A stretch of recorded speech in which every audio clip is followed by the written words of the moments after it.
அல்லாஹ்வுடைய அர்ஷுடைய நிழல் விசேஷமானது. நாளை மறுமை அந்த விசேஷமான அந்த அர்ஷுடைய நிழலை கூட அல்லாஹ் ஒரு மனிதனுக்கு கொடுப்பான்.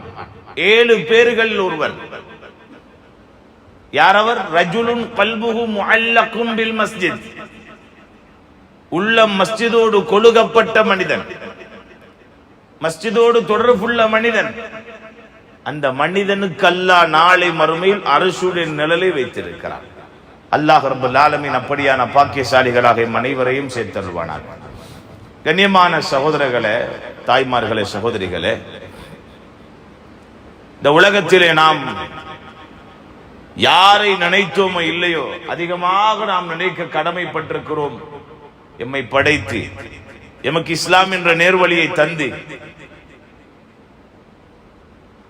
எமக்கென்று நாளை மறுமையிலே விசேஷமான ஏற்பாடுகளை எல்லாம் செய்து வைத்திருக்கிறானே அந்த ரப்பை நாம் ஒவ்வொரு நொடியும் நினைக்க வேண்டும். அல்லாஹ்வுடைய சிந்தனை என்பது யாருடைய உள்ளத்தில் இருக்குமோ அல்லாஹ்வுடைய பார்வையில் அந்த மனிதன் தான் உயிருள்ள மனிதன்.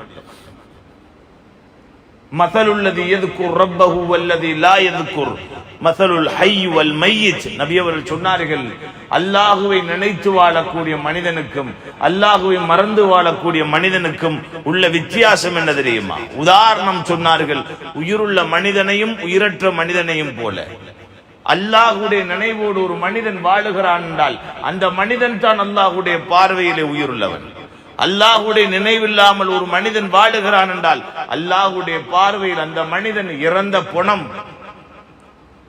வெளிரங்கத்தில் எத்தனையோ பேர்கள் ஜடங்கள் நடமாடுகின்றது, அல்லாஹ்வுடைய பார்வையில் அவர்கள் செத்த பொணத்துக்கு சமம். ஏன்? அல்லாஹ்வுடைய சிந்தனை இல்லாததனாலே அல்லாஹ் அவர்களை அப்படித்தான் கணிப்பிட்டு வைத்திருக்கிறார். கண்ணியமானவர்களே, எனவே நம்முடைய கடைசி மௌத்து வரைக்கும் நாம் மறக்க